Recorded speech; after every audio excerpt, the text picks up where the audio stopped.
तो आज हमारा सेशन है सेशन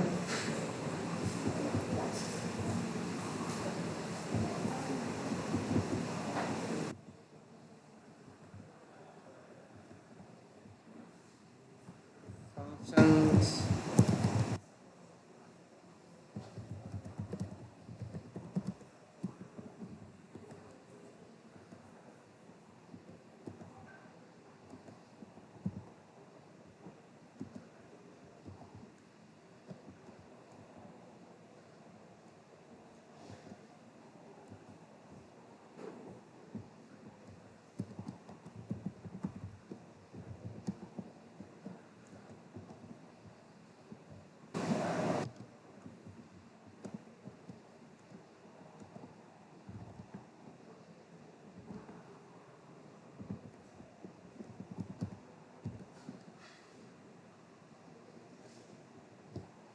आप दोनों आगे आ जाओ।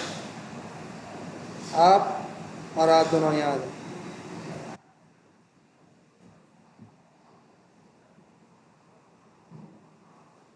आप पीछे वाले उनके साथ यहाँ आ जाओ।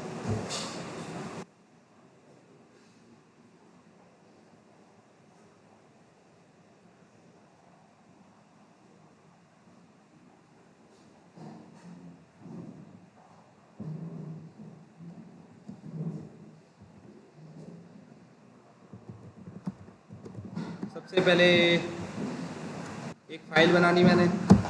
उसके बाद मैं आता हूँ इंडेक्स डॉट जे एस के नाम से। इंडेक्स डॉट जे एस के नाम से बना लेता हूँ। यहाँ पे आता हूँ मैं, ये लिखता जाता हूँ। उसके बाद जावा स्क्रिप्ट। उसके बाद मैं आता हूँ यहाँ पे स्क्रिप्ट। क्या करना होता है मुझे स्क्रिप्ट के टैग के अंदर?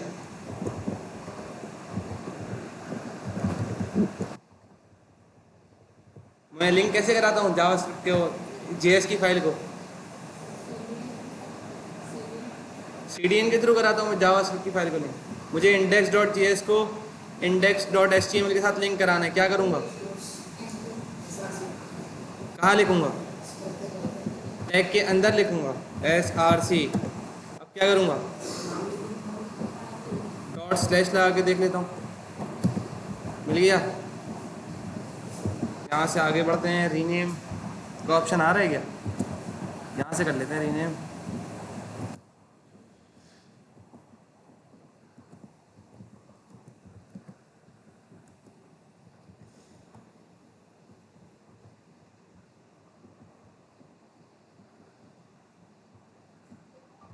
कॉपी पाथ, इसको यहाँ डाल लेता हूँ जो लिंक शेयर हो रहा है।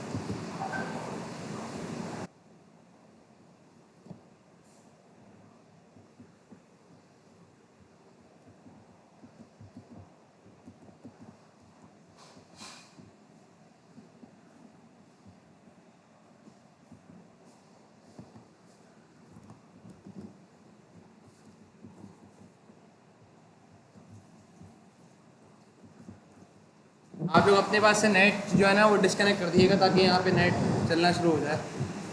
यहाँ पे थोड़ा नेट का पंगा आता है। वाह भाई वाह, ये छोटू ने किया होगा ना। ये इमेज टू टेक्स्ट कन्वर्टर इस्तेमाल कर रहे थे। इमेज टू टेक्स्ट कन्वर्टर इस्तेमाल कर रहे थे। ये लिंक ग्रुप पे पेस्ट कर दो यार। यहाँ लिख लेता हूँ भाई डॉक्यूमेंट, बल्कि छोड़ो, console dot log hello world लिखता हूँ। जो भी आ जाए, अभी कोई मसला नहीं है हमारे लिए।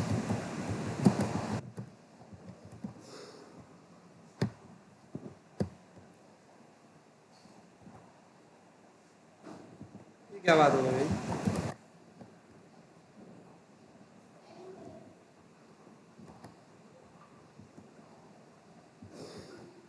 सेव नहीं किया था मैंने, पहले सेव नहीं किया था मैंने। तो तो आज आप लोग बताते रहेंगे, मैं करता रहूँगा। फिलहाल अभी फंक्शंस मूव करते हैं। फंक्शंस क्या होते हैं मुस्तफा? खा रहे हो, खाना खा रहे हो? खा लो खाना। फंक्शंस क्या होता है भाई?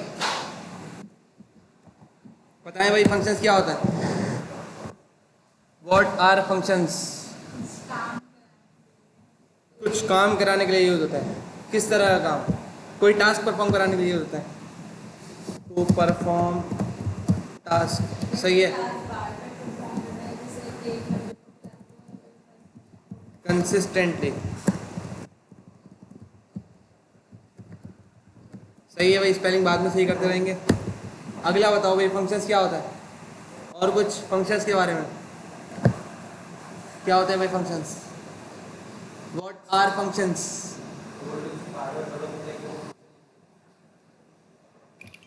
रीयूजेबल, सही है भाई। फंक्शंस, आईबीए फंक्शन,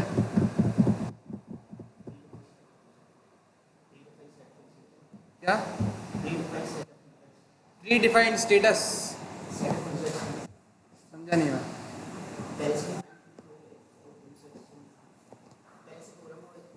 अच्छा, तो आप बोलते हैं पहले से डिफाइन किए जाने वाली चीज़ें हम फंक्शंस कहते हैं उनको। पहले से डिफाइन, इससे थोड़ा सा और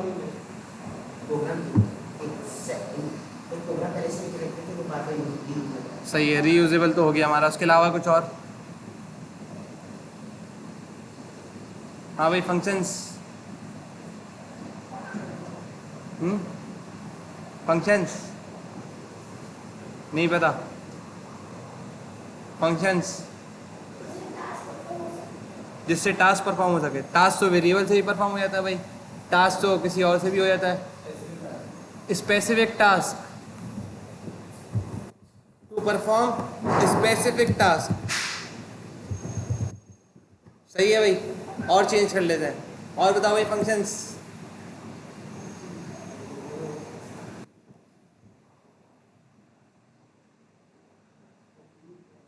जी नहीं पढ़ा?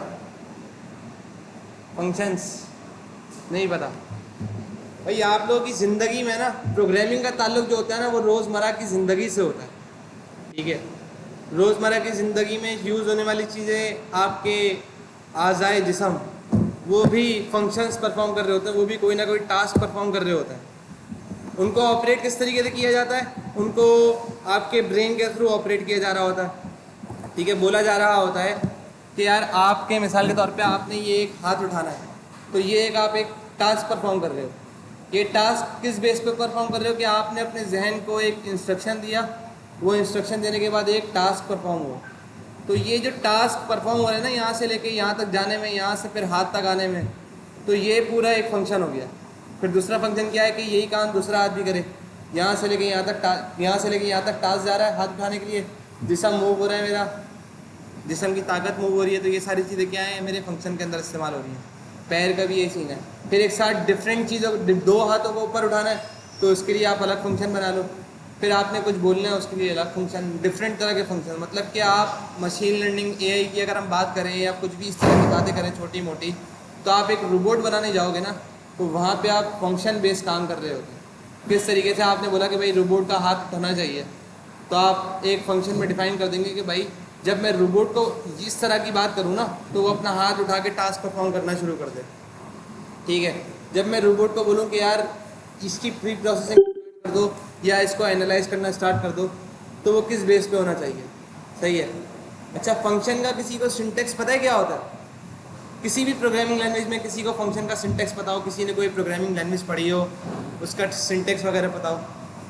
सर आपको अभी आए तो मैं आपको बता देता हूँ कि अभी हमारा जावास्क्रिप्ट अभी शुरू हुई है और फंक्शंस का टॉपिक चल रहा है, सही है। तो आप बताएं फंक्शंस क्या होता है? कुछ पता है फंक्शंस के बारे में? सही है। फंक्शंस किसी भी लैंग्वेज में कोई बता सकता है किस तरीके से लिखे जाते हैं? सिंटेक्स वगैरह कुछ?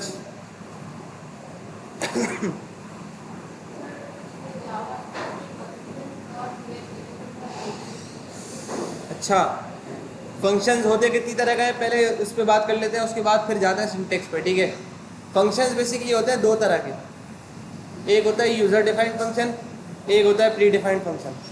ठीक है, यूज़र डिफाइंड फंक्शन क्या होता है कि यार जो फंक्शंस आप खुद बना रहे होते हैं, मतलब जो एक चीज़ होती है कि यार प्रोग्रामिंग लैंग्वेज में है ना पहले से डिफाइन की हुई होती है कि यार ये चीज़ें जो है कॉमनली हर प्रोग्रामिंग लैंग्वेज में यूज़ होती है, तो उसका एक है ना प्री डिफाइंड फंक्शन बना के रख दो कि भाई सबको पता होता है कि यार एक इंसान है, उसको हाथ तो उठाना ही उठाना।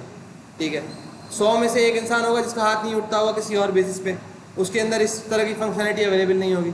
लेकिन 100 में से जो 99 काम करने वाले लोग हैं वो तो सिमिलर काम कर रहे हैं, तो उनको आसानी प्रोवाइड करने के लिए क्या किया, प्रोग्रामिंग लैंग्वेज जब बनाई गई तो इस तरह के प्री डिफाइंड फंक्शंस बनाए गए। उन प्री डिफाइंड फंक्शंस का काम क्या था कि भाई वो पहले से ही मुख्तस कर दिएगा कि ये फंक्शन जब कॉल होगा ना तो उसका ये काम होगा। मिसाल के तौर पे आपने हाथ उठाना है, तो हाथ उठाने का ये फंक्शन ना पहले से बना दिया गया। अब इसमें बॉलिंग करानी है, इसके साथ हॉकी खेलनी है, किसी को मारना है या कुछ भी करना है, तो ये अलग अलग फंक्शन है, इसके साथ आप डिफरेंट फंक्शंस परफॉर्म कर सकते हो, डिफरेंट टास्क परफॉर्म कर सकते हो, इसके लिए आप अलग फंक्शन बनाते हो। लेकिन जनरल फंक्शन क्या है कि भाई आप हाथ उठा सको। ठीक है, हाथ उठा के जो काम करना है वो आपका सेकंड फंक्शन बन जाएगा। तो दो तरह के फंक्शंस होते हैं, यूज़र डिफाइंड और pre defined. Pre defined functions क्या होते हैं कि यार पहले से जो डिफाइन कर दिए गए हो प्रोग्रामिंग लैंग्वेज के अंदर। यूज़र डिफाइंड क्या होता है कि जो हम अपने खुद बना रहे होते हैं। ठीक है, अब यूज़र डिफाइंड और प्री डिफाइंड के हवाले से कोई फंक्शन बता सकता है जो अभी तक हमने पढ़ा हो या कुछ किया हो?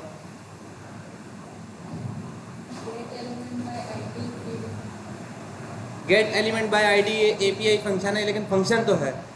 ठीक है, हम सबसे ज़्यादा कॉमनली इस्तेमाल करते हैं एक चीज़ console.log, तो ये भी एक प्रिंट का फंक्शन है।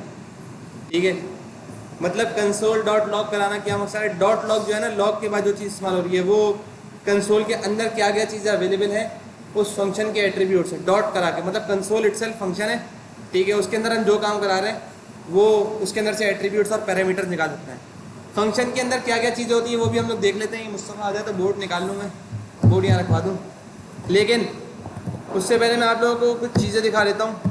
W3 स्कूल, और आप लोगों से इनपुट लेना चाहता हूँ कि भाई मैं आप लोगों के सामने कुछ आउटपुट रख रहा हूँ, आप लोग मुझे बताएंगे कि भाई इसमें फंक्शन में सिंटेक्स किस तरीके से परफॉर्म होता है, कौन सी चीज़ किस तरीके से काम कर रही होती है। ठीक है, कहाँ गया आपके साथ वाला, ये आपको आगे आने का बोला था?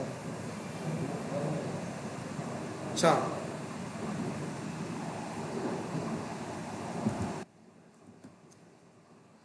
सर आप यहाँ आ जाए, कोई इशू करिए, पंखे में बैठे आप।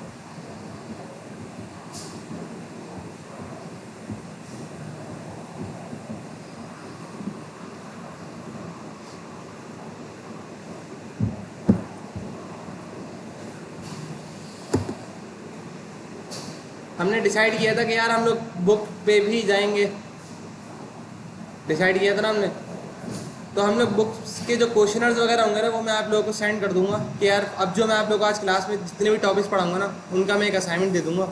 ठीक है, वो असाइनमेंट आप लोग मैं गूगल क्लासरूम वगैरह पे अपलोड कर दूंगा और आप लोगों को बोलूँगा आप लोग वहाँ से उठा लिएगा, ग्रुप पे मैं सेंड कर दूंगा। ठीक है, और क्या कहते हैं वो फंक्शंस की बिहाफ पे होगा। ऑब्जेक्ट्स, आज हम लोग फंक्शन, ऑब्जेक्ट्स और एरे, ये तीन चीज़ें पढ़ लेंगे। क्या क्या पढ़ेंगे आज हम? फंक्शंस, ऑब्जेक्ट्स और एरे। ठीक है, पहले फंक्शंस पढ़ेंगे, उसके बाद एरे पढ़ेंगे, उसके बाद ऑब्जेक्ट पढ़ेंगे।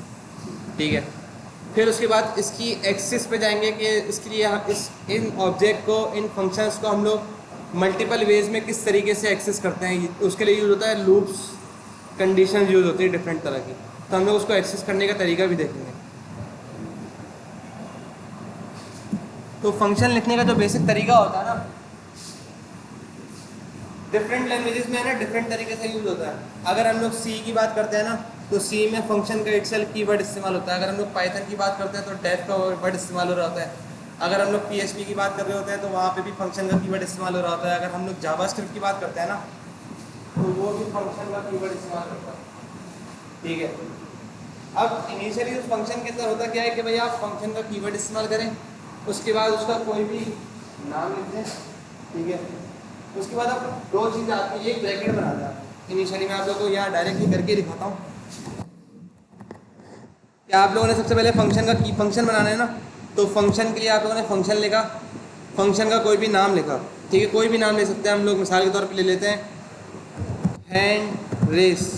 सही है, ये फंक्शन का नाम ले लिया हमने, कुछ भी ले सकते हैं, कोई मसला नहीं है। बस शर्त ये है कि पहले जो है ना इस तरीके से स्टार्ट ना होता हो, स्टार्टिंग जो होती है ना उसकी अल्फ़ा न्यूमेरिक अल्फ़ाबेट से होना ज़रूरी है, यानी A to Z किसी अल्फ़ाबेट से होना ज़रूरी है, या तो फिर आप अंडरस्कोर से भी इस्तेमाल कर सकते हैं इसको। लेकिन अंडरस्कोर की जो नेमिंग कन्वेंशन होती है वो ग्लोबल वेरिएबल्स के लिए होती है। ठीक है, ग्लोबल वेरिएबल्स क्या होता है वो हम आगे जाके पढ़ेंगे, लेकिन अभी फ़िलहाल ये समझ लें आप। ठीक है, तो हमने क्या किया, ये लिखा, उसके बाद हम लोगों ने ये 2 ब्रैकेट्स लगा दिए। सही है। अब ये जो फंक्शन का है ना सिंटेक्स है इनिशियल, अब हमें इसके अंदर जो काम करना है ना वो काम हम कर सकते हैं, और इसको हम लोग मल्टीपल टाइम रीयूज़ भी कर सकते हैं। किस तरीके से, हम लोगों ने ये फंक्शन बनाया, यहाँ तक किसी को कोई कन्फ्यूजन है? ठीक है, उसको करने के बाद हम लोगों ने लिखा कंसोल डॉट लॉग। ठीक है, मैंने लिखा प्लीज़ रेस योर हैंड। सही है। अब जब ये फंक्शन बना लिया ना तो आप देखिएगा कि यार मैं जाता हूँ यहाँ पे और चेक करता हूँ कि यार ये कॉल होता है। मैंने कंसोल डॉट लॉग ऊपर तो नहीं लगाया हुआ, नहीं लगाया हुआ, ये कॉल नहीं हो रहा है ये फंक्शन, मैंने कंसोल डॉट लॉग तो लगाया हुआ। ठीक है, तो अब मुझे क्या करना पड़ेगा भाई, ये फंक्शन मैंने बना तो लिया है, लेकिन इसको जैसे हम लोग हाथ उठाते हैं तो हाथ उठाने से पहले हम लोग जहन में सोचते हैं ना कि हाथ उठाने वाले, तो वो यहाँ पे ना रहे, यहाँ से उठ के यहाँ पे भी तो आना चाहिए ना। ठीक है, यहाँ से उठ के यहाँ तक जाना चाहिए। हमारे हार्मोन्स लेवल काम कर रहे होते हैं, हमारे डिफरेंट तरह की नर्व्स काम कर रही होती हैं इसको हाथ को उठाने में, तो वो यहाँ से फंक्शन उठ के यहाँ जाता है। तो इसी तरीके से वो बोलता है कि भाई ये फंक्शन को है ना कॉल कराओ, जहन से जब ये कॉल होगा तो ही हाथ पे जाएगा, तो इस फंक्शन को हमें कॉल कराना है। कॉल कराने का भी बड़ा आसान सा तरीका है, यही नाम कॉपी करें आप, जो आपने नाम लिखा है ना वही कॉपी करें और उसके बाद ये लगा दें बस, अब आपका फंक्शन कॉल हो जाएगा। यहाँ तक किसी को कोई डिफ़िकल्टी है? यहाँ तक किसी को कोई कन्फ्यूजन? ठीक है, अब आपने बोला कि यार फंक्शन तो हमने बनाना सीख लिया। ठीक है, अब फंक्शन के बाहर की चीज़ मैंने आपको बताई कि भाई फंक्शन 2 तरह के होते हैं, यूज़र डिफाइंड और प्री डिफाइंड। ये अभी यूज़र डिफाइंड फंक्शन पे काम कर रहे हैं, प्री डिफाइंड पे हम लोग थोड़ा सा आगे जाके आएंगे। ठीक है, ये यूज़र डिफाइंड फंक्शन बना लिया। अब यूज़र डिफाइंड फंक्शन जो है ना, अब फंक्शन के अंदर की बात करते हैं। तो फंक्शन के अंदर 2 तरह की चीज़ें होती हैं, एक पैरामीटराइज और एक होती है नॉन पैरामीटराइज। ठीक है, अभी ये जो फंक्शन बनाया है ना ये नॉन पैरामीटराइज फंक्शन है। सही है। पैरामीटराइज फंक्शन क्या होता है कि मैं इसको बोल दूँ कि यहाँ पे ना एक वेरिएबल बन जाए, मिसाल के तौर पे मैंने बना लिया ए। ठीक है, ये एक वेरिएबल बन गया। अब मैंने बोला कि यार ये कमेंट कर देता हूँ मैं। ठीक है, मैंने उसको बोला कि रिटर्न का कीवर्ड इस्तेमाल कर रहा हूँ, या रिटर्न अभी इस्तेमाल नहीं करता, मैं इसको बोल देता हूँ कंसोल डॉट लॉग पे ही आता हूँ मैं अभी फिलहाल। रिटर्न में आप लोगों को समझाता हूँ क्या है। ठीक है, मैंने इस्तेमाल कर दिया ए का कीवर्ड। अब मैं जब यहाँ पे आऊँगा ना तो ये एरर शो करा देगा। उस एरर को शो कराने की वजह क्या होगी, वो बोल रहा है अनडिफाइंड, कि भाई आपने जो फंक्शन कॉल कराया ना उसके अंदर आपने एक वेरिएबल पास किया है, उस वेरिएबल की वैल्यू क्या है। समझ आ रही है आप लोगों को बात? यहाँ तक कोई कन्फ्यूजन है? ये जो फंक्शन के अंदर पैरामीटर पास कराया ये एक वेरिएबल है, कोई भी वेरिएबल ले सकता हूँ मैं, ए बी सी डी कुछ भी लेना चाहूँ ले सकता हूँ। ठीक है, मैंने इसको बोला यहाँ पे 5। ये काम किस तरीके से कर रहे हैं मैं आप लोगों को बताता हूँ। तो वो 4 प्रिंट करा, मैंने 4 प्रिंट होके आ गया हमारे पास। अभी काम कर रहा है किस तरीके से ये देखें। इनिशियली जो है ना मैंने कॉल करा था, वो ये कॉल कराया था। ठीक है, ये कॉल कराने के बाद मैंने यहाँ पे लिखा 4, वो ये 4 लेके इस फंक्शन के अंदर चला गया। तो क्या किया, 4 लिया और वो ऑटोमेटिकली इस फंक्शन के अंदर चला गया। जब वो फंक्शन के अंदर गया तो वो ऑटोमेटिकली यहाँ लैंड कर दिया। ठीक है, जब वो यहाँ लैंड करा तो उसने लिखा console dot log. Console dot log लिखने के बाद लिखा उसने ए, तो कंसोल करा दिया। तो ए की जगह पे वो क्या आ गया था, यहाँ पे 4 आ गया था, तो ऑटोमेटिकली उसने क्या करा, 4 को प्रिंट करवा दिया। समझ आ रही है यहाँ तक बात? थोड़ा मुश्किल लग रहा है? मुश्किल लग रहा है? थोड़ा सा और आसान कर दे इसको। एक और चीज़ बता देता हूँ मैं आपको, चलो एक और तरीके से बता देता हूँ। यहाँ तक तो सबको समझ आया था कि ये किस तरीके से बना था। ये भी नहीं बनाते अभी हम, इसको भी हटा देते हैं अभी। सही है, यहाँ तक समझ आया था। मैंने इसको बोला कि भाई यूज़र जब आता है ना तो मैं एक ऐसा फंक्शन कॉल कराऊँ कि यूज़र इनपुट दे। मतलब मिसाल के तौर पे आपने एक वेबसाइट बनाई, वेबसाइट पे आके ना आपने जो प्रॉम्प्ट दिया है ना, वो प्रॉम्प्ट जो ऊपर इनपुट फील्ड के अंदर दिया है वो इनपुट फील्ड की बेस पे काम हो। अभी तो एक ये है ना कि भाई मैंने ऑटोमेटिकली फंक्शन बना दिया तो मेरी बेस पे काम हो रहा है। अब ये जावास्क्रिप्ट जो है मैं वेबसाइट पे जब डालूंगा तो यूज़र के इनपुट पे काम होना चाहिए ना। तो यूज़र के इनपुट पे काम किस तरीके से होगा कि जो यूज़र इनपुट डाले वो ऑटोमेटिकली काम होना शुरू हो जाए। तो यूज़र के इनपुट लेने के लिए ना मुझे क्या करना था, इसके अंदर कोई एक वेरिएबल पास कराना था। वो वेरिएबल पास करा के मैंने देखा भाई, मैंने बोला कि यार ए पास करा दो, ठीक है। अब जब भी जो यूज़र ए के अंदर वैल्यू डालेगा ना, वो वेरिएबल के अंदर ऑटोमेटिकली वैल्यू आना शुरू हो जाएगी। जो भी यूज़र वैल्यू डालेगा ना वो इसके अंदर आ जाएगी। वो कैसे आएगी वो भी बताऊंगा मैं, ठीक है। आपने यहाँ लिखा, आपने सोच लिया कि यार यूज़र इस वेरिएबल के अंदर ऑटोमेटिकली वैल्यू गेट करेगा, सही है। आपने बोला कंसोल डॉट लॉग ए, ठीक है। अब यूज़र जो भी डालेगा ना वैल्यू, वो ऑटोमेटिकली प्रिंट हो जाएगी। आपने बोला कि ये फंक्शन कॉल करा दो, ठीक है। ये फंक्शन कॉल करा दिया आपने। आपने बोला यूज़र इसके अंदर आके है ना अपना इनपुट दे। यार वो क्या यूज़ करते हैं हम लोग, प्रॉम्प्ट, एंटर इनपुट।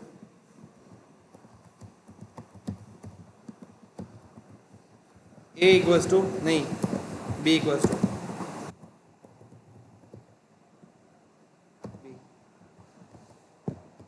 देखिए अब जो भी मैं इनपुट दूंगा ना वो ऑटोमेटिकली कंसोल होना शुरू हो जाएगा।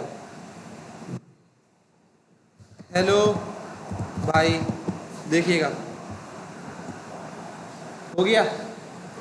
थोड़ा मुश्किल लग रहा है, और आसान करते हैं इसको, ठीक है। अब मेरा एक सवाल ये है कि जो यूज़र आया, यूज़र में ये फंक्शन कॉल हो रहा था, ये फंक्शन कॉल होने के बाद ये वेरिएबल था उस फंक्शन के अंदर, वेरिएबल हो गया ऑटोमेटिकली यहाँ पे। अब कोड रिवर्स इंजीनियरिंग में जा रहा है। यूज़र को किस तरीके से यूज़र किस तरीके से काम करेगा वो देखें। यूज़र ने इनपुट डाला था, वो ऑटोमेटिकली इस फंक्शन के अंदर आ गया। इस फंक्शन के अंदर एक पैरामीटर पास हुआ था, ठीक है। उस फंक्शन के अंदर यूज़र ने डाला हेलो भाई, ठीक है। जब हेलो भाई डाला ना तो वो ऑटोमेटिकली हेलो भाई लेके आ गया बी के अंदर, ठीक है। ये बी के अंदर लेके आया था। समझ आ रही है बात, समझ आ रही है। ये फंक्शन के अंदर ये भी ऑटोमेटिकली पैच हो गया। जब हेलो भाई इसके अंदर आ गया ना तो वो फंक्शन के अंदर गया यहाँ पे जाने के बाद उसने कंसोल डॉट लॉग देखा और उसको प्रिंट करा दिया। अब कंफ्यूजन ये हो रही है सर कि ये जो बी है ये बी है, यहाँ है, ठीक है। कंफ्यूजन यही है। तो फंक्शन बोलता है कि आप ज़रूरी नहीं है कि जो इसके अंदर वेरिएबल दे रहे हो ना वही वेरिएबल बाहर भी दो, सही है। जो वेरिएबल आप इसके अंदर दे रहे हो ना वही वेरिएबल इसके बाहर भी दो। अगर आप सेम दे दोगे तो कोई इशू नहीं है। आगे जाके जब आप बड़ा कोड लिखोगे ना तो मैं इशू क्रिएट करूंगा, अभी इशू क्रिएट नहीं करेगा वो, ठीक है। लेकिन अभी फिलहाल उसने क्या बोला कि भाई ये जो वेरिएबल इसके अंदर है बस वो इसके अंदर होना जरूरी है। फंक्शन के अंदर जो वेरिएबल आप यहाँ पैरामीटर के अंदर पास करा रहे हो ना वही पैरामीटर के अंदर पास कराया हुआ वेरिएबल फंक्शन के अंदर पास होना जरूरी है। फंक्शन के पास आप कोई और सा वेरिएबल करा दो, बस पैरामीटर सेम होने चाहिए। मिसाल के तौर पे आपने यहाँ पे एक पैरामीटर लगाया, अभी यहाँ मैं मल्टीपल पैरामीटर्स लगा देता हूँ। यहाँ मैं इसको बोलता हूँ कि भैया आप लगा दो बी, सही है। अब मैंने मल्टीपल पैरामीटर्स लगा दिए, 2 पैरामीटर हो गए। मैंने 2 पैरामीटर देने के बाद उसको बोला कि हैंड रेस और ए कॉमा बी कॉल करा दिया मैंने, सही है। कंसोल डॉट लॉग करा दिया, कॉमा बी नहीं लगाता, प्लस लगा देता हूँ ताकि अलग अलग रहे।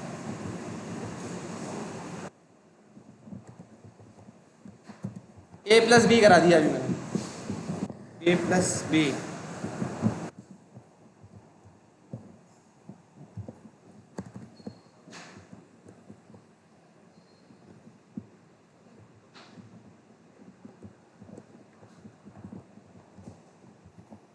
ये चीज़ तो पता है ना क्या किया मैंने अभी तक, कंसोल डॉट लॉग करा के। अब मैंने इसको बोला कि एक में जाए हेलो, दूसरे में जाए वर्ल्ड, सही है। स्ट्रिंग के अंदर पास करते हैं,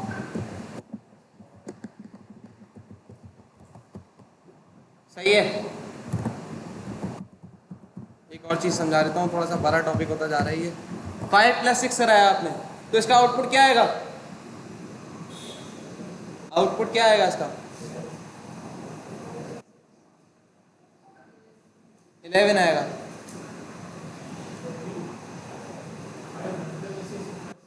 फंक्शन कोड देखें मेरी, मैं ऐसा नहीं बोल रहा कि भैया आप मेरी सुने, आप कोड देख के आउटपुट बताएं क्या आएगा।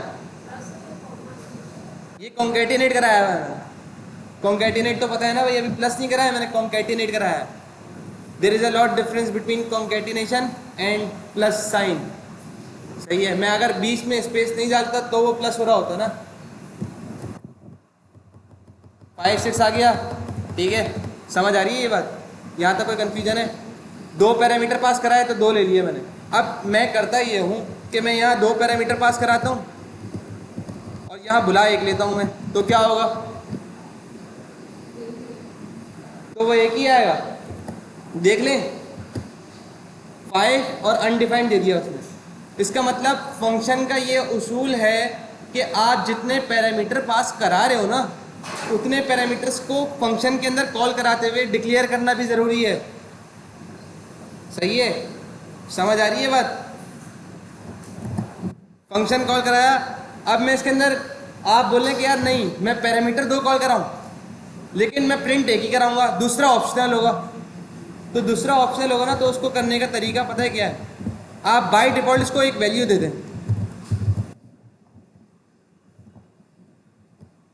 बाय डिफॉल्ट वैल्यू दे दें नल, ठीक है, या बाय डिफॉल्ट आप इसको दे दें एम्प्टी स्ट्रिंग। तो क्या हुआ? काम होना शुरू हो गया आपका। एम्प्टी स्ट्रिंग आ रही है लेकिन दिख नहीं रही है एज पर यूजर, ठीक है, वो एम्प्टी स्ट्रिंग शो हो रही है लेकिन दिख नहीं रही है हमें, ठीक है। मैं अगर इसके अंदर कुछ और डाल दूंगा ना, बाय डिफॉल्ट वैल्यू गेट कर रहा है वो, ठीक है। अब मैं कॉल कराता हूँ उसके अंदर (6), तो क्या आउटपुट आएगा बताएं? 5, 6 आएगा, 5 एंड 6 आएगा। हाँ भाई, क्या आएगा? जल्दी जल्दी कुछ तुक्का मारे, एरर आएगा। एम्प्टी स्ट्रिंग आएगा, 5 एम्प्टी स्ट्रिंग बोल रहे हैं आप, बताएं एम्प्टी स्ट्रिंग 5 और 6, 5 और 6। समझ आ रही है बात? बाय डिफॉल्ट एम्प्टी स्ट्रिंग था, लेकिन जब रिप्लेस करा ना उसने, उसने क्या करा? मैंने हम लोगों ने वार वाली बात पढ़ी थी, तो बाय डिफॉल्ट वो क्या गेट कर रहा है? वार गेट कर रहा है। जब वो वार गेट कर रहा है तो एम्प्टी स्ट्रिंग को किससे रिप्लेस कर रहा है? 6 से रिप्लेस कर रहा है। समझ आ रही है बात आपको? ये एसिंक्रोनस है, सिंक्रोनस वाला काम नहीं हो रहा अभी। जो आप लोग जवाब दे रहे हैं ना तीनों, तो ये सिंक्रोनस के हिसाब से जवाब नहीं दे, एसिंक्रोनस के हिसाब से जवाब देना आप लोगों ने भी, ठीक है। अभी सिंक्रोनस एसिंक्रोनस आगे की बात है, बाकी जिनको समझ आ रही है वेल एंड गुड है, ठीक है। यहाँ तक कोई कंफ्यूजन है? ठीक है। अब हम बनाते हैं फंक्शन बेस्ड कैलकुलेटर। हमने वेरिएबल में देखा था कि भाई वेरिएबल में प्लस माइनस मल्टीप्लाई डिवाइड कैसे करते हैं, हमने पढ़ा था क्लास में। अब हम फंक्शन के अंदर कॉल कराते हैं कि किस तरीके से काम होता है। अच्छा, मैं बाय डिफॉल्ट यहाँ नल लगा दूंगा तो क्या होगा? अभी वो 5, 6 आउटपुट देगा, 5 6 नल। बताएं भाई क्या देगा अब आउटपुट? 5 6 ही देगा। क्या देगा? 5 6 ही देगा। बताएं भाई, 5 6 ही देगा, 5 6 ही देगा। सही है, यहाँ तक कोई कंफ्यूजन है किसी को? अब मैं आप लोगों को बताने जा रहा हूँ रिटर्न का कीवर्ड, रिटर्न के कीवर्ड के बीच में डिफरेंस और कंसोल डॉट लॉग के बीच का डिफरेंस मैं आप लोगों को बताऊं। उससे पहले मैं आप लोगों को इंप्लीमेंट करके दिखा रहा था ताकि आप लोगों को पहले इमेज क्लियर हो जाए कि भाई ये रिटर्न और कंसोल डॉट लॉग में फ़र्क क्या होता है। सही है, इनिशियली आपको लगेगा कि यार कंसोल डॉट लॉग और रिटर्न एक जैसा काम कर रहे हैं, लेकिन वो करते नहीं है इस तरह का काम। रिटर्न का कीवर्ड डिफरेंट तरीके से इस्तेमाल होता है और कंसोल डॉट लॉग का कीवर्ड डिफरेंट तरीके से इस्तेमाल होता है। फंक्शन का कीवर्ड जो होता है ना, फंक्शन के अंदर रिटर्न का कीवर्ड जो होता है ना, वो खास होता है उसके लिए। कैसे, मैं आपको समझा देता हूँ।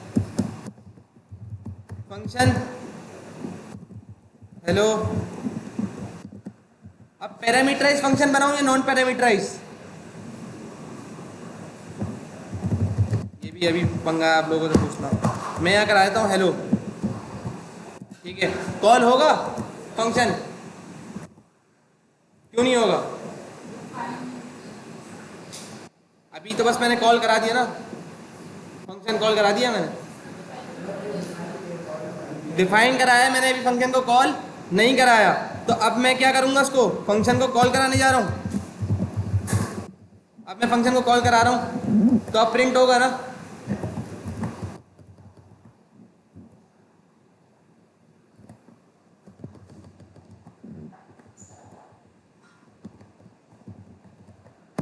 अच्छा, मैंने रिटर्न लगा दिया, सॉरी।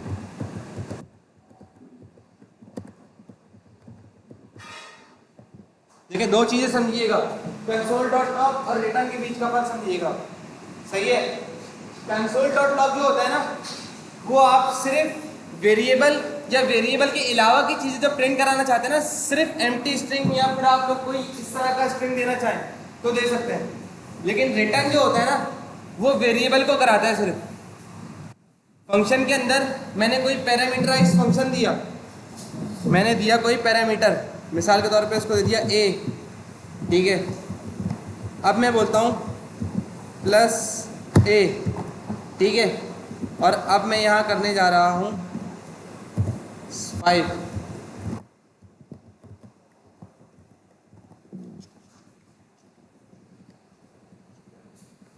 मैंने स्पेलिंग सही लिखी हुई है, स्पेलिंग तो सही है।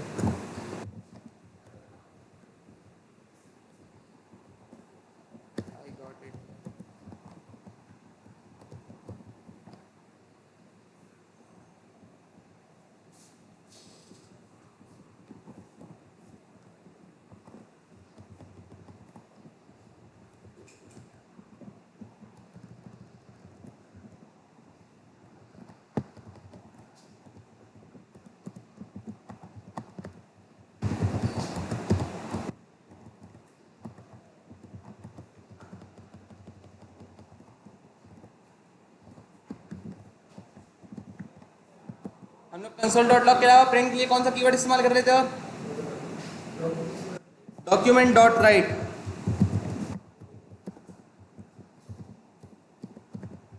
हेलो,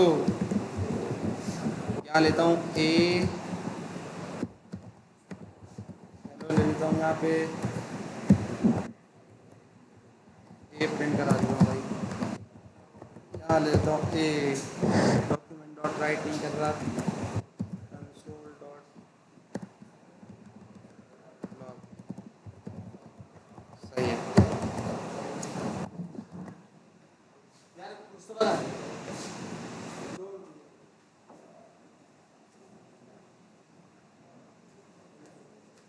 बोर्ड आ जाए यार, मैं तो बोर्ड पे नहीं जाता।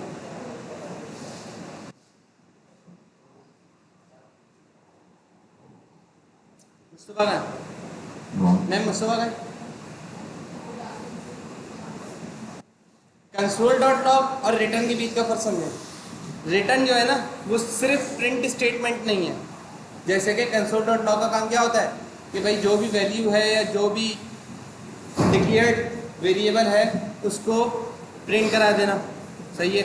जबकि रिटर्न का काम सिर्फ ये नहीं होता, रिटर्न कंसोल डॉट लॉग के साथ भी चलता है और कंसोल डॉट लॉग के बगैर भी चलता है, सही है।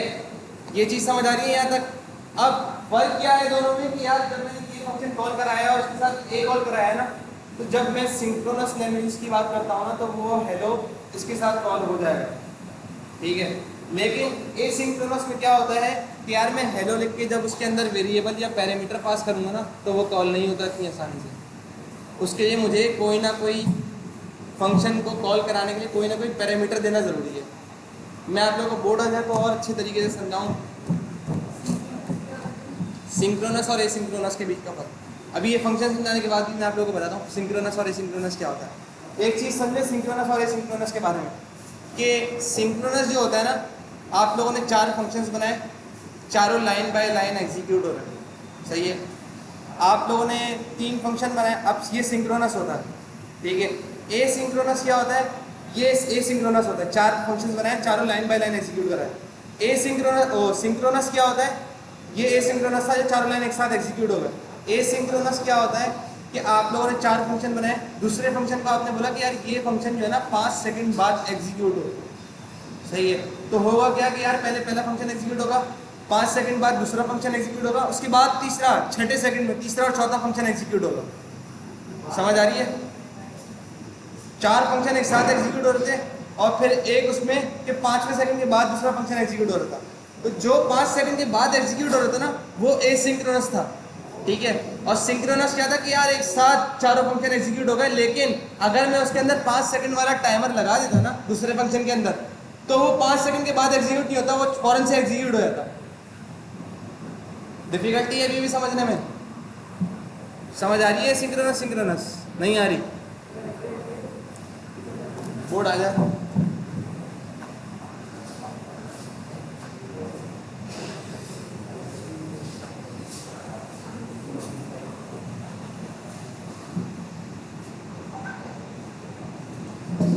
मैं यहाँ से समझाता हूँ जब तक।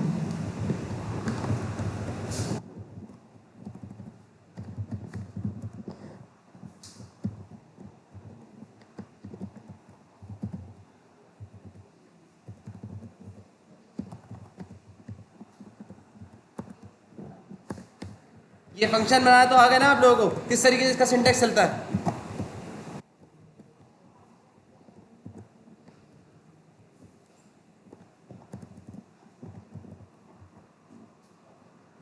वन पे आया, टू पे आया,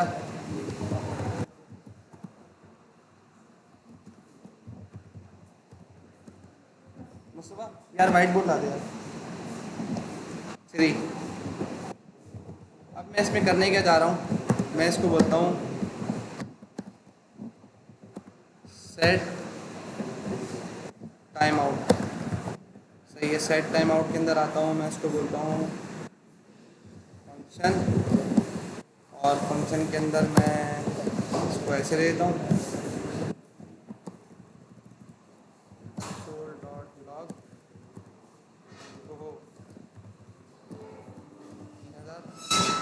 ठीक है, मैं यहाँ बोलता हूँ कंसोल लॉग फंक्शन एग्जीक्यूट।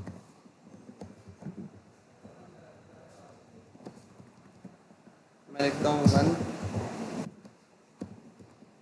2 3। आप लोग एक चीज़ देखिएगा,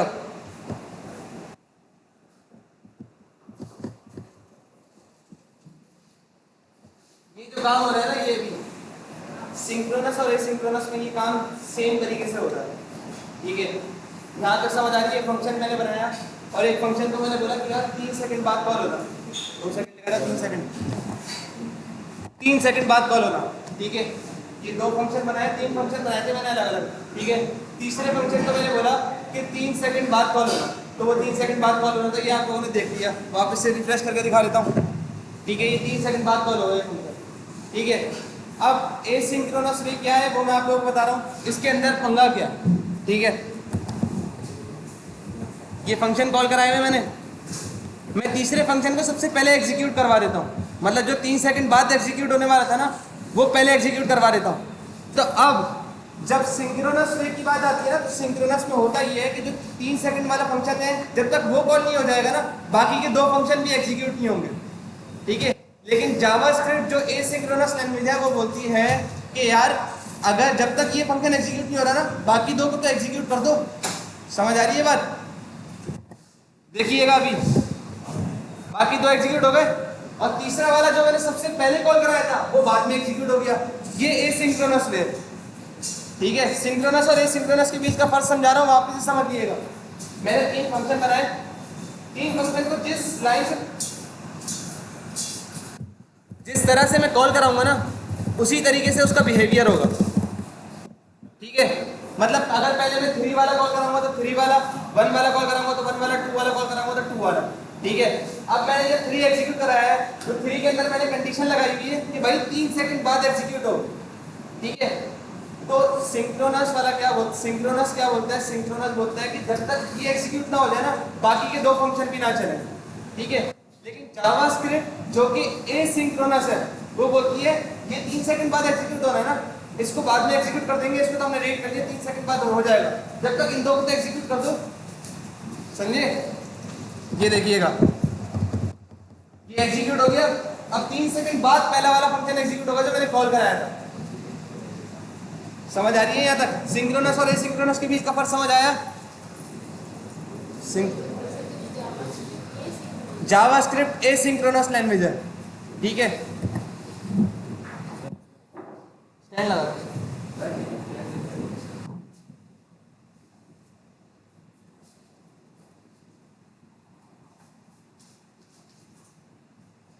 ये सबको दिख रहा है?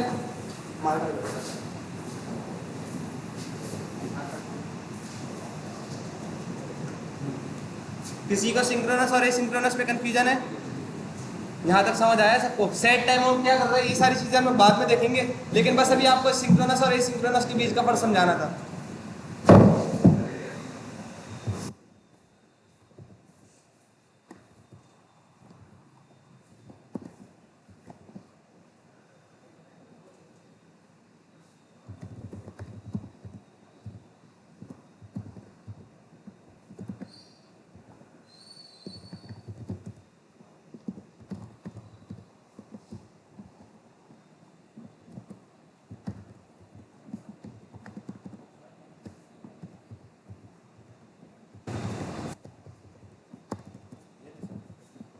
ये यहाँ रख दो, मैं दे रहा हूँ।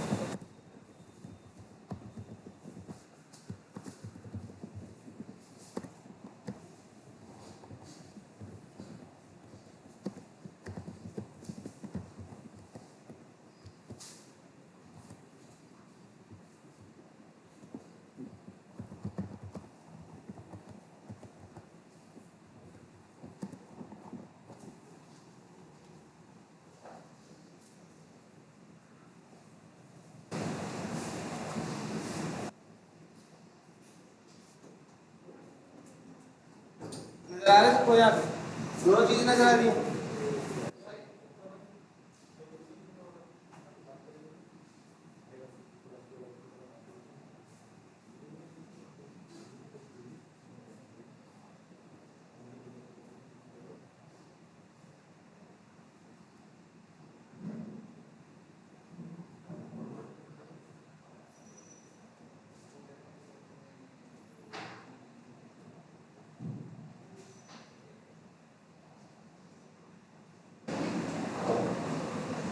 मैंने एक फंक्शन बनाया है वन के नाम से, और उसमें मैंने रिटर्न का कीवर्ड इस्तेमाल किया। रिटर्न का कीवर्ड बोलता है कि भाई जब मुझे कॉल कराओ ना तो कोई कंडीशन होना ज़रूरी है, ठीक है? फंक्शन इटसेल्फ कोई कंडीशन नहीं है, फंक्शन की कंडीशन कोई ना कोई लगानी पड़ती है। कंडीशन क्या होती है? इफ, एल्स या लूप वगैरह, ये कंडीशन होती है। रिटर्न ना जब ही प्रिंट होगा जब कंडीशन क्या होती है? ट्रू। सही है भाई? ये रिटर्न का खासा है कि जब कंडीशन ट्रू होगी या तब प्रिंट होगा, या फिर जब मैं उसको कंसोल कराऊंगा या फिर प्रिंट की कोई स्टेटमेंट लगाऊंगा तब प्रिंट होगा। दूसरी कंडीशन क्या होगी रिटर्न की? Print statement. सही है भाई?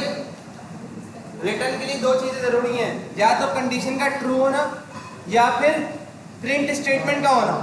जबकि कंसोल बोलता है कि भाई मैं कंडीशन ट्रू हूं ना हूं, मेरा काम ही प्रिंट स्टेटमेंट है। मैं प्रिंट स्टेटमेंट तो कुछ भी प्रिंट करा दो मेरे अंदर, मैं प्रिंट हो जाऊंगी। अगर कंडीशन क्या होगी? एज पर गिवन होगी ऊपर। अगर मुझे डिफाइन मेरे अंदर कोई वेरिएबल डाल ले हो प्रिंट स्टेटमेंट के अंदर, तो अगर आपका वेरिएबल ऊपर डिक्लेयर होगा या इनिशियलाइज होगा तो उसकी बेस पे वो दे देगा ऑटोमेटिकली आंसर। यहाँ तक समझ आ रही है? रिटर्न के बीच, रिटर्न और कंसोल के बीच का फर्क समझ आया आपको? कोई कंफ्यूजन है रिटर्न और कंसोल में आप लोगों को?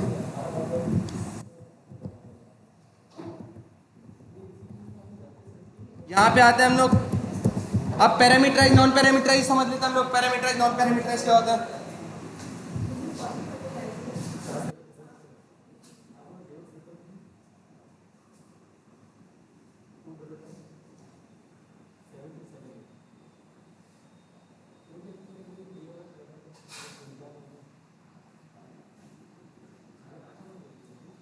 मैंने एक फंक्शन बनाया, उसका नाम रखा, उसके अंदर दो पैरामीटर पास कर दिए।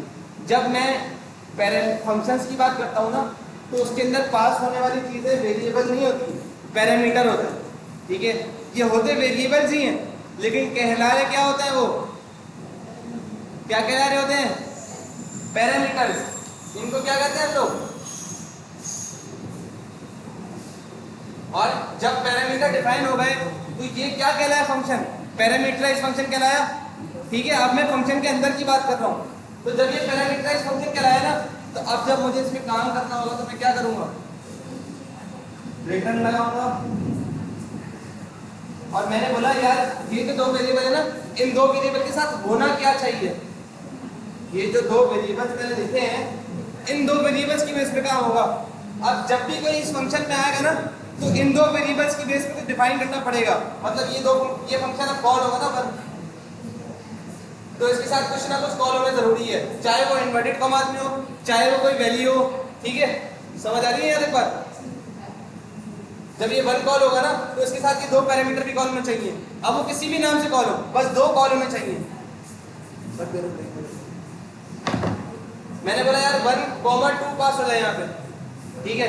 और यहाँ मैंने रिटर्न अभी छोड़ते कंसोल लगाता हूँ पहले, कंसोल डॉट लॉग, और मैंने बोला a मल्टीप्लाई बाय b, सही है। तो अब इसका आंसर क्या आएगा? इसका आंसर क्या आएगा?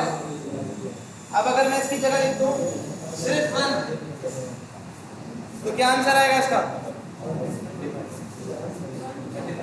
1 कॉमा अनडिफाइंड या 1 और अनडिफाइंड? डायरेक्टली अनडिफाइंड आएगा, 1 कॉमा अनडिफाइंड नहीं आएगा, क्योंकि पहला पैरामीटर तो पास हुआ है ना।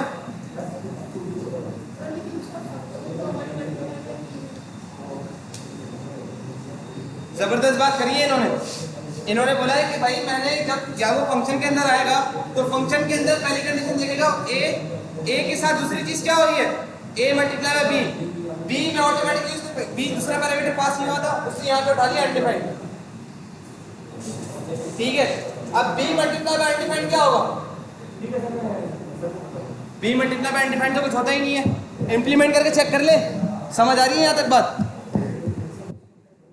a कॉमा b दिया मैंने इसको, और मैंने यहाँ करा दिया कंसोल डॉट लॉग। रिटर्न कराते हैं, कंसोल हम करा लेंगे नीचे।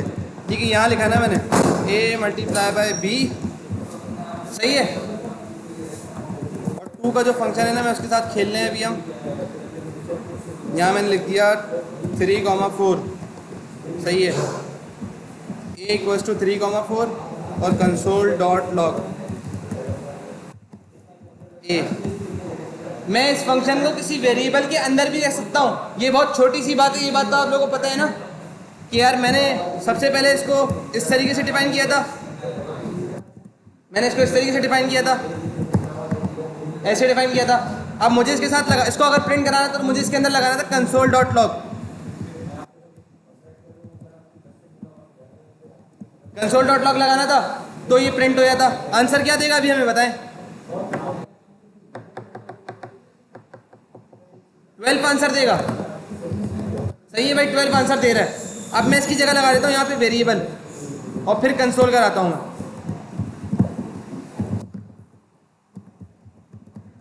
अब क्या आंसर देगा बताएं भाई? 12 ही देगा, क्योंकि बात बराबर ही है। मैंने बस उसको वेरिएबल के अंदर इनिशियलाइज कराया और मैंने इसको कॉल कराया। अब मैं बोलता हूँ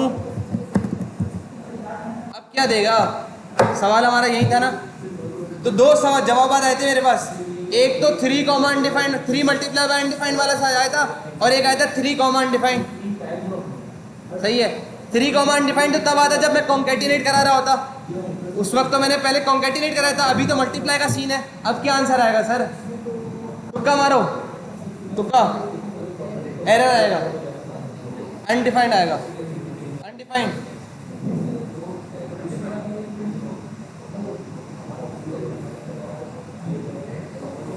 एक एरर वाले, बाकी सारे अनडिफाइंड वाले हैं भाई, ठीक है।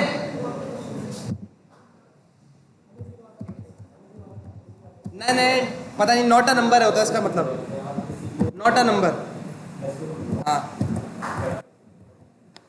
एन जो होता है ना वो एरर है आपका, ठीक है। अनडिफाइंड नहीं है, वो नॉट अ नंबर है, ठीक है। हमारा आंसर 12 आ रहा है यहाँ पे।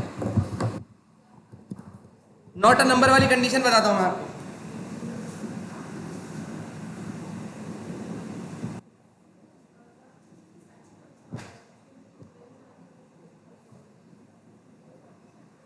भाई मैंने जब इसको कराया 1 और मैंने इसको बोला 2 कॉमा, बस 2 दिया मैंने उसको, सही है। तो वो आया 2 कॉमा 2 मल्टीप्लाई बाय अनडिफाइंड। अब वो आएगा 2 मल्टीप्लाई बाय अनडिफाइंड दिखेगा ना वो, ठीक है। 2 मल्टीप्लाई बाय अनडिफाइंड, तो आप किसी अनजान शख्स से जाके मिलते हो कभी ज़िंदगी में, जिसका आप नाम ना पूछो, तो आप उसके साथ आपकी पहचान क्या होगी? एनोनिमस ही होगी। जब आप किसी एनोनिमस पर्सन के साथ किसी नई जगह पे जाओगे और आपका नाम उसका नाम आपको नहीं पता हो, तो आप अपनी पहचान जब उसके साथ करवाओगे तो कैसे कराओगे? एज अ एनोनिमस पर्सन कराओगे। तो उसके लिए जो दूसरी चीज़ है वो अभी क्या है? एनोनिमस है। तो 2 मल्टीप्लाई बाय एनोनिमस, इसको एनोनिमस को आप इन्फिनिटी समझे, ठीक है? कुछ भी नहीं है तो इन्फिनिटी है, या ज़्यादा है जो काउंट नहीं हो सकता तो क्या है?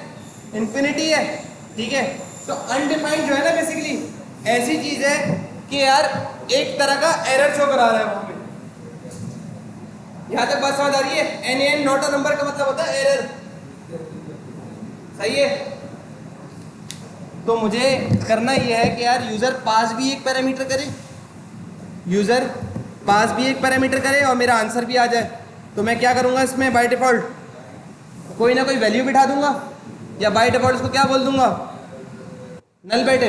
अब आंसर क्या आएगा बताएं भाई? अब आंसर क्या आएगा बताएं भाई? एक आंसर आया 3, एरर आएगा। क्या आएगा? आंसर क्या आएगा? कोड देखे ना क्या है? बाय डिफॉल्ट मैंने इसको वैल्यू इनिशियलाइज करा दी है कोई ना कोई। क्या आएगा आंसर भाई?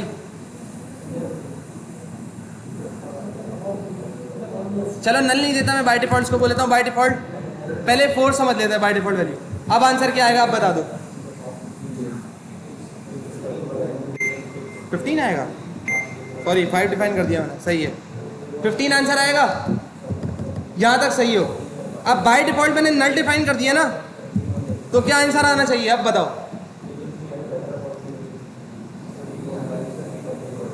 भाई बाय डिफॉल्ट नल का मतलब क्या होता है? बाय डिफॉल्ट नल का मतलब क्या होता है? 0 होता है। तो 0 मल्टीप्लाई बाय एनीथिंग क्या होगा? समझे? बाय डिफॉल्ट मैं बोलेता हूँ 1। अब क्या आएगा आंसर? अब मैं इसको बोलता हूँ कि भाई अब मैं ना थोड़ा सा और कॉम्प्लेक्स करना चाह रहा हूँ कोड को। कॉम्प्लेक्स इस तरीके से कर रहा हूँ, आप लोग देखते रहिएगा। मैं यहाँ करा रहा हूँ 2 वेरिएबल, 2 पैरामीटर पास करा रहा हूँ, ठीक है? इन पैरामीटर्स को जो है ना अब मैं वेरिएबल वाइज कॉल कराऊंगा। कैसे? मैंने बोला कि यार c इक्वल्स टू, अब मैं यूज़र से इनपुट ले रहा हूँ, ठीक है? Enter a number. प्रॉम्प्ट भी एक प्री डिफाइंड कीवर्ड है जिससे यूज़र इनपुट लेते हैं आप, सही है? प्रॉम्प्ट बताया ना आप लोगों को? बताया प्रॉम्प्ट? पहले नहीं बताया तो पूछ लिया करें, कोई मसला नहीं है भाई, मैं नई नई चीज़ें करता रहूँगा, पता भी नहीं होता बताई नहीं बताई।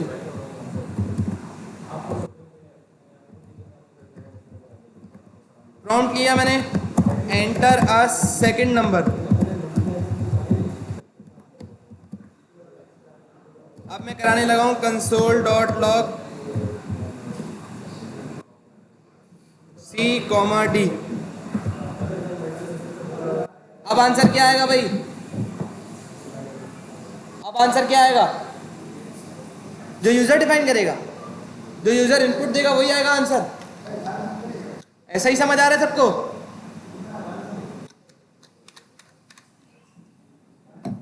आप लोग गौर से देखिएगा, जो यूजर इनपुट देगा वही आंसर आएगा।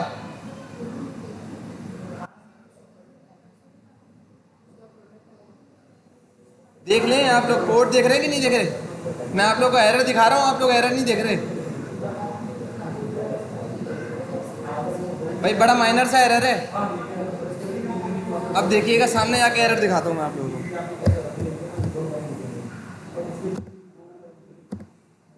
कुछ भी ले लेते हैं नंबर अभी, ठीक है?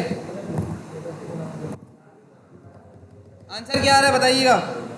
12 लिखा है एक जगह मैंने, ठीक है? दूसरी जगह देखिएगा क्या लिख रहा हूँ मैं, 12।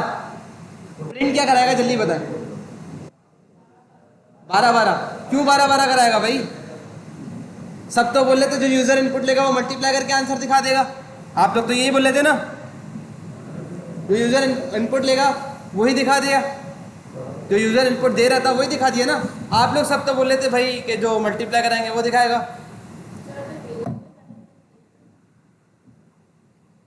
आ रही है बात, समझ आ रही है भाई? किसी किसी की बात समझ आ रही है? 12 दिखा दिया। बात यह है कि एक स्टूडेंट का जवाब आया, उन्होंने बोला कि सर इस तरीके से क्यों नहीं लिखा। अब जो यूज़र इनपुट लेंगे ना वो मल्टीप्लाई होगा, सही है? अब देखिएगा, जो यूज़र इनपुट लेंगे वो मल्टीप्लाई होगा। 12 और 10 मल्टीप्लाई बाय 12, 120 आ गया आंसर, ठीक है।